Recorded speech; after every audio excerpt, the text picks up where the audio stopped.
Почнуваме со вестите. Изминатиот викенд немирно на подрачјето на општина Штип многу работа имало за полицијата по пријавите за разбојништва и масовна тепачка на Радански пат.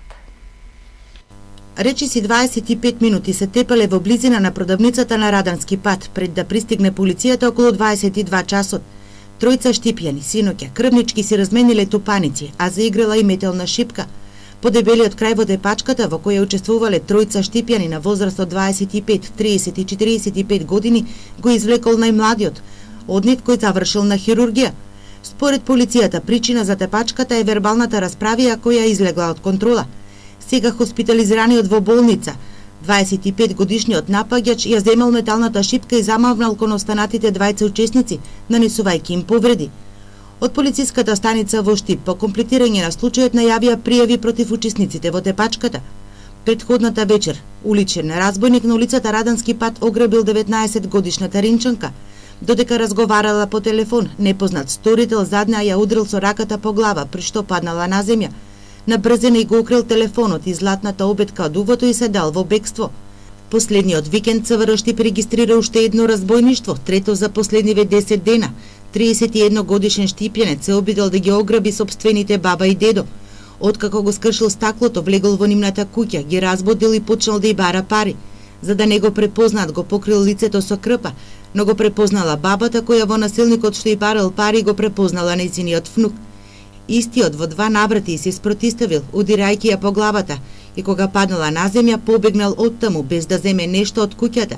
Увид извршила полицијата, се трага по насилникот. Се поголем замав земаат и уцените.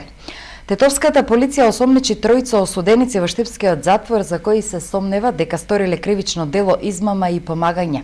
Првоосомничениот во случајот е 46 годишен осуденик, останатите двајца се од Свети Николе и издржувале затворска казна во Штипскиот затвор. Тие се товарат дека сториле кривично дело, помагајќи му на првоосомничениот додека ја издржувал затворската казна во казнено-поправниот дом во Штип. Имено првопријавениот во мобилниот телефон имал фотографии од 40 годишна тетовчанка со компрометирачка содржина, велат од полицијата. Ги злоупотребил и почнал да ја уценува пријателката дека ако не му даде пари, фотографијата која сама му ја испратила на Вибер, ќе ја испрати на нејзиниот сопруг. Уцените не престанувале, па таа исплашена, како што информираат од полицијата, заминала за Германија. Во меѓувреме, осудениците сковале друг план. 46 годишниот ББ и еден од двајцата осуденици од Свети Николе почнале да го уценуваат нејзиниот сопруг да им даде пари. Тој тоа и го сторил. Прво 250 евра им ги однел лично во затворот, а потоа на жиросметка на вториот осомничен затвореник од Свети Николе два пати му уплатил по 10.000 денари на неговата жиросметка.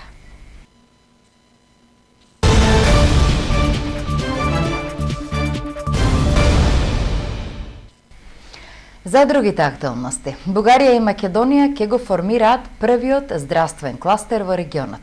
Кластерот треба да понуди стратегија и акцијски план за наредните 10 години. Предвидена е изготовка на проекти за подобрување на здравствените услуги на пациентите. Ке се формира првиот прекуграничен кластер за здравство помеѓу Бугарија и Македонија. На овој начин ќе се овозможи изработка на стратегија, но и изготовка на проекти со кои ќе се подобрат здравствените услуги на пациентите, како и ќе се овозможи размена и јакнање на капацитетите на здравствените работници. В којто да участват представители на здравни заведенија. Во прекуграничниот кластер ќе учествуваат представници на здравствени институции од Бугарија и Македонија. Исто така високообразовни институции како и организации кои нудат здравствени услуги. Ние веруваме дека со создавањето на овој здравствен кластер ќе успееме да решиме или да ги поставиме основите за решавање на дел од проблемите со кои се соочува здравствениот систем на двете држави. Проблемите стојашти пред здравеопазването во двете страни. Во најскоро време треба да биде формиран здравствениот кластер и ќе понуди стратегија за наредните 10 години. Сушност треба да се креира прекуграничен кластер за здравство кој ќе има своја стратегија, 10 годишна стратегија заедно со акционен план за идни активности и мерки кои се предвидуваат со креирањето на кластерот за здравство. Формирањето на кластер за здравство е дел од проектот Интеграција на европските стандарди во здравството, финансиран од ДИПА преку граничната програма. Се предвидува да биде издаден и здравствен каталог. Каталогот ќе представува детален преглед на здравствениот сектор во Бугарија и Македонија. Универзитетските професори од Факултетот за информатика и Природно-техничкиот факултет при Универзитетот Гоце Делчев Штип денес беа дел од европскиот твининг проект развивање на соработката помеѓу високообразовните институции, приватниот сектор и релевантните органи кои се спроведува во рамки на Министерството за образование и наука. Студиските програми треба да ги прилагодите за стопанството и за професионалците, а не за професорите, е пораката на познатиот француски универзитетски професор по роботика Пиер Блажевиќ, кој денеска на своите колеги од Штипскиот универзитет им го пренесе искуството што го имаат со стопанството во Франција. Смета дека универзитетите во Франција имаат добра пракса, а студентите кога ќе дипломираат веќе се подготвени за пазарот на трудот. Тој забележа дека во Франција имаат многу ниска стапка на невработени дипломирани студенти од техничките факултети, бидејќи имаат воспоставено добра соработка со компаниите. Прашан што македонските универзитети треба да променат во своите програми, Блажевиќ одговори дека образовните институции треба да создадат подобра врска со стопанството. Многу добро би било да се подобри соработката меѓу компаниите и образовните институции со цел да се развијат поиздржливи, поприменливи студиски програми кои ќе бидат наменети за професионалците, стопанството, отколку за наставниот кадар. Клаудија Хазис, координатор на проектот развивање на соработка меѓу високообразовните институции, приватниот сектор и релевантните органи, вели дека проектот го реализираат заедно со тимови од Северна Ирска и Франција. Работилницата е насочена кон спроведување на процес на самоеволуација со цел зголемена релевантност на студиските програми во поглед на барањето на пазарот на труд, особено од инженерскиот сектор. Универзитетскиот професор по роботика Блажевиќ е овде за да ги пренесе добрите пракси, бидејќи универзитетите во Франција своите студенти добро ги подготвуваат за пазарот на труд. Европскиот твининг проект е почнат од август минатата година, а сите активности на Штипскиот универзитет треба да завршат за 14 месеци. Заштита на личните податоци, тема на работилницата на која се расправаше за моменталната состојба во медиумската област во врска со приватноста и заштитата на податоците во информирањето. Медиумската свест и практика за правото на заштита на личните податоци и слободниот пристап до информации во Република Македонија, тема на работилници од проект на Европската Унија во врска со заштитата на личните податоци и медиумите. Проектот се концентрира на утврдување на нивото на свест и практика кај медиумските работници од различни медиуми во Република Македонија во однос на нивните познавања пред се на правото на заштита на лични податоци, приватноста. Меѓутоа, она што е побитно е тоа што за прв пат се трудиме да утврдиме и какво е нивото на свест кај медиумските работници за да потребата да се обезбеди баланс во информирањето, со тоа што би се заштитило и приватноста, но истовремено би се овозможило и остварување на слободата на изразување и информирање. Од тука проектот се концентрира на истражување кое што на крајот би требало да доведе до приречник како конкретна практична алатка преку која што ќе им се помогне на медиумските работници во пракса да бидат што е можно посигурни во обезбедувањето вистински фер баланс помеѓу правото на приватност и она што значи јавен интерес, односно слобода на информирање на јавноста од друга страна. Заштитата на личните податоци во медиумите оди во нагорна линија, но потребни се дополнителни обуки.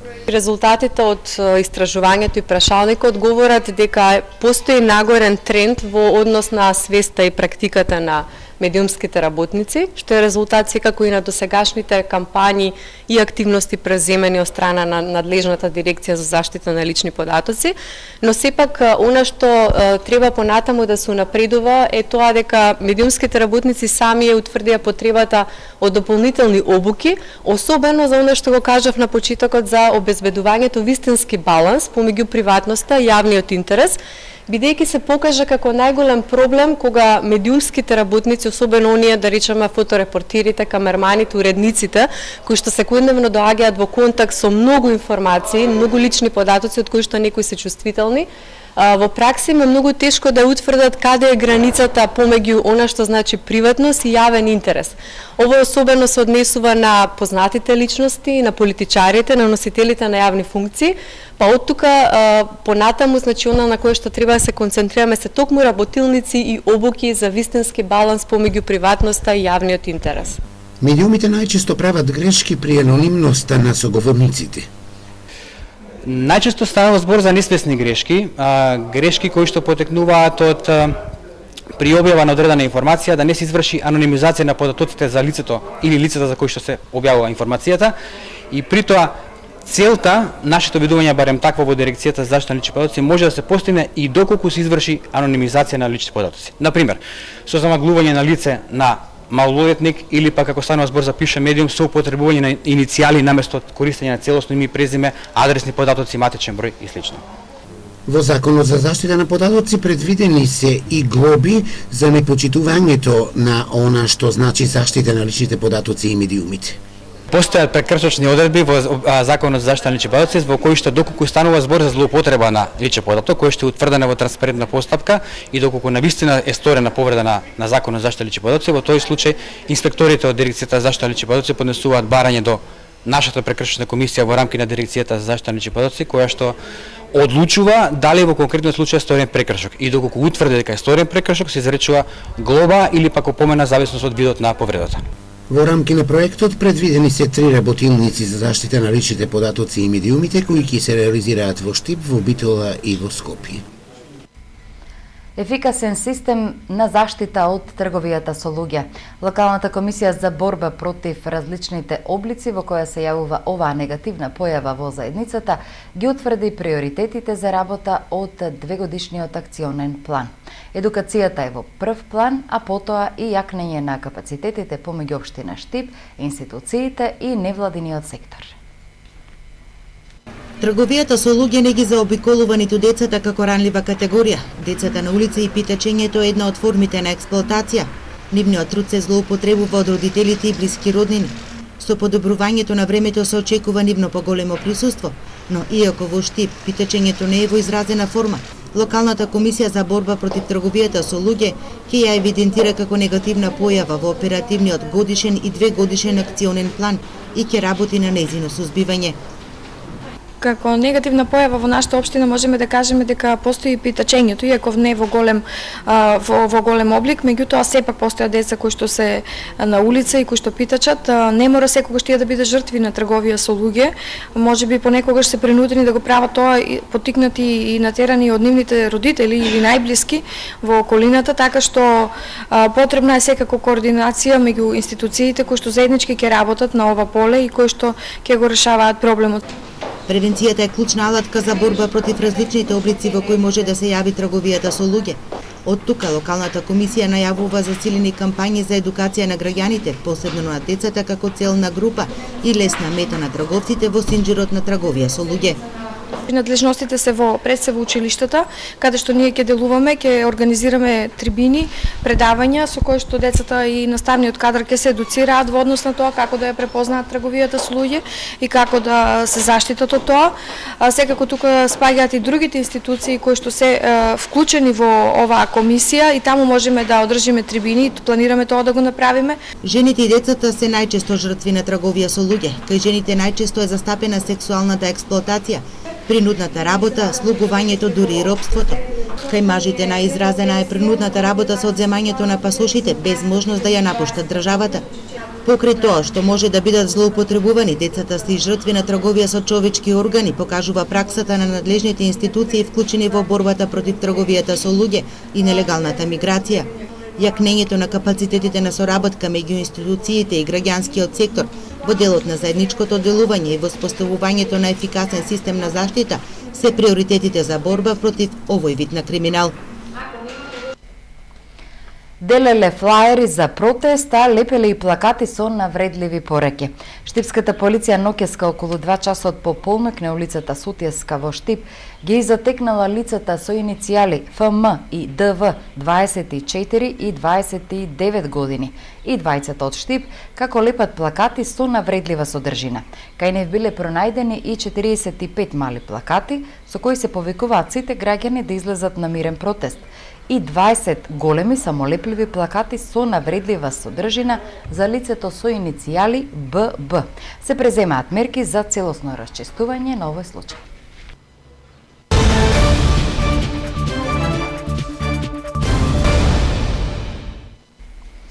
Универзитетските професори треба да им помогнат на своите студенти како побрзо и полесно да се вработат по студирањето, но и како во текот на студирањето да создадат европски наставници. Ова беа дел од темите во рамките на европскиот проект наменет за професорите, кои на Штипскиот универзитет треба да создадат идни наставници и воспитувачи. Експерти од Франција ги учат нашите универзитетски професори од Факултетот за образовни науки и од Филолошкиот факултет како да создадат европски учител, кои по дипломирањето ќе можат слободно да се вработат во било која земја. Филип Габриел, уште од создавањето на универзитетот во Марсеј, работи со студентите како по студирањето да се вработат. Јас работам на ова поле и со студентите и со наставниот кадар на Универзитетот Екс Марсеј, кој што е еден од најголемите во Франција, а можеби и во Европа. Мојата работа е да им помогнам на студентите да научат повеќе на оваа тема, да бидат сигурни дека добила соодветен тренинг, соодветни компетенции, соодветни знаења, за да имаат можност да најдат вработување.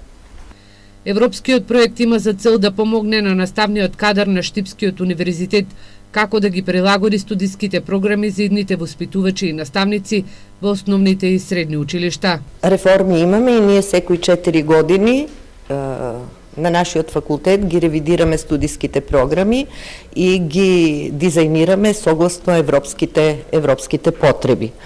Што е тоа што го внесуваме во нашите студиски програми?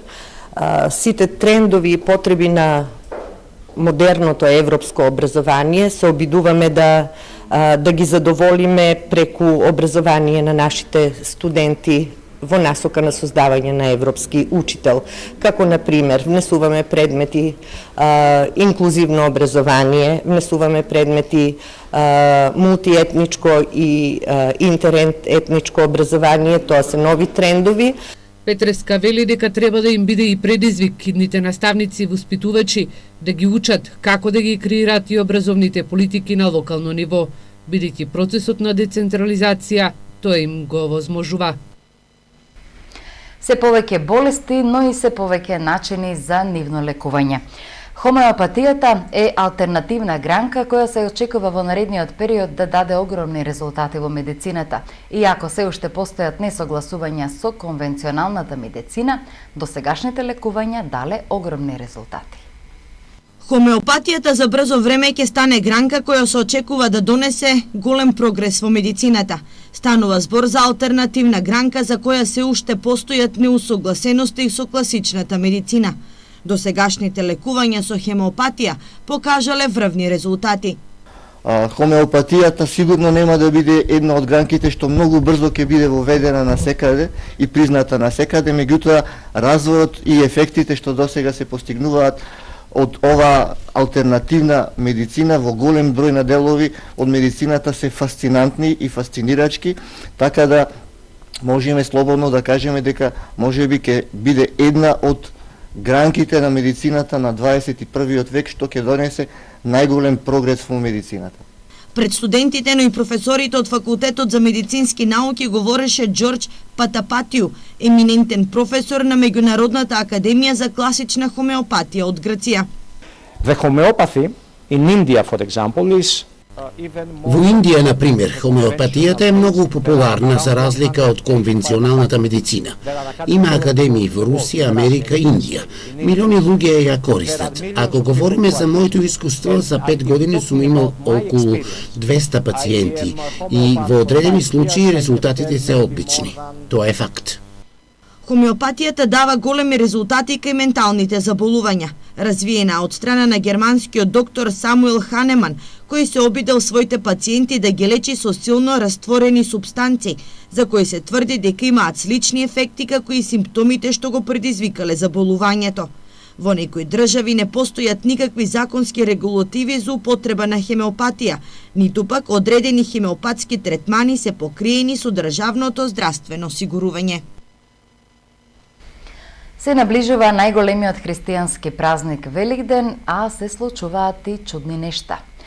Благородна Петкова на подарок добила јајце со посебни белези. Да ја слушнеме незината приказна.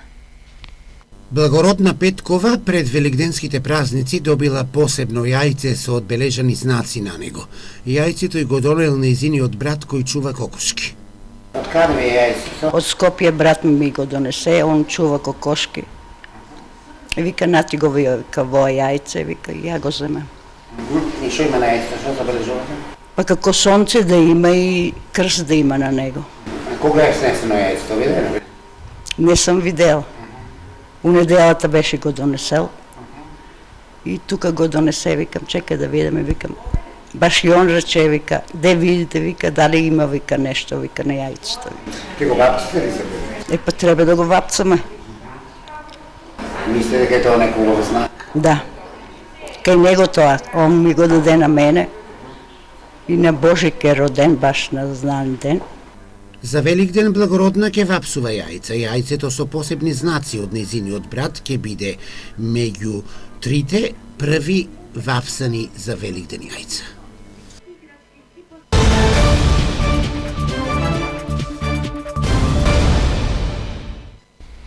Во делот за спорт, фудбал, екипата на Брегалница со победата против Македонија Ѓорче Петров конечно го напушти последното место на прволигашката табела. Во сабота следи великденското 27 коло во кое ќе гостуваат на тимот на Работнички во Скопје. Во надпреварите од 26-то коло на првата македонска фудбалска лига се постигнаа следните резултати. Шкупи Силекс 3:1, Вардар Перистер 3:1, победа Работнички 0:0, Шкендија Ренова 1:1 и Брегалница Македонија Ѓорче Петров 1:0. Стрелец на единствениот гол за Брегалница беше Бобан Ѓоргиев. Табела: Вардар е прв со 62 бода, втора Шкендија 51, трети е Работнички 43, четврто место Перистер 37, петто место Силекс 35, шесто место Ренова 32, седмо место Шкупи 28, осмо место Победа 23, девето место Брегалница 19 и на последното 10-то место Македонија Ѓорче Петров со 17 освоени бодови. Во сабота 15 април ќе се одиграат надпреварите од великденското 27 коло во кое екипата на Брегалница ќе гостува на Работнички во Скопје. Одлична фудбалска представа и победа на екипата на Китго во Пехчево против Брегалница Голако Делчево. По Дарко Алексовски и Мирче Натков, нов еврогол на истокот, овој пат дело на Александар Георгиевски. Исклучително возбудлив и до крај неизвесен надпревар одигра екипите на Китго Пехчево и на Брегалница Голако Делчево. Први во водство дојде домашните играчи со голот што во 27-та минута го постигна Мартин Димовски. На 1:1 гостите изравнија со евроголот на Александар Георгиевски во 63-та минута. Конечниот резултат Китго Пехчево Брегалница Голак 2:1 го постави Ангел Зафиров со голот што го постигна во 75-та минута. Еве ги комплетните резултати од ова 23-то коло. Каменица Сасов Чеполе 4:0, Слога 1934 Плачковица 1:6, Напредок Здраве Радово Тиверија 3:0, Малеш Осогово 2:4, Китго Пехчево Брегалница Голак 2:1 и Василево Рудар 1947 3:2. Табела: Беласица е прва со 55 бодови. Второто и третото место го делат Плачковица и Осогово со по 51 бод. Четврто место Каменица Саса 46. Пето место Вчеполе 40 бодови. Шесто место Китго Пехчево 38. На седмото место Напредок Здраве Радово има 27. Осмото и деветото место го делат Брегалница Голак и Василево со по 24 бодови. 10-то место Малеш 22, 11-то место Тиверија 20, 12-то место Работи Џумајле 18, на 13-то место Руда Рио 947 има 17 и на последното 14-то место Слога 1934 со 14 освоени бодови. Овде го заокружуваме понеделничното издание на информативната програма на Ирис телевизија. Имајте пријатна вечер.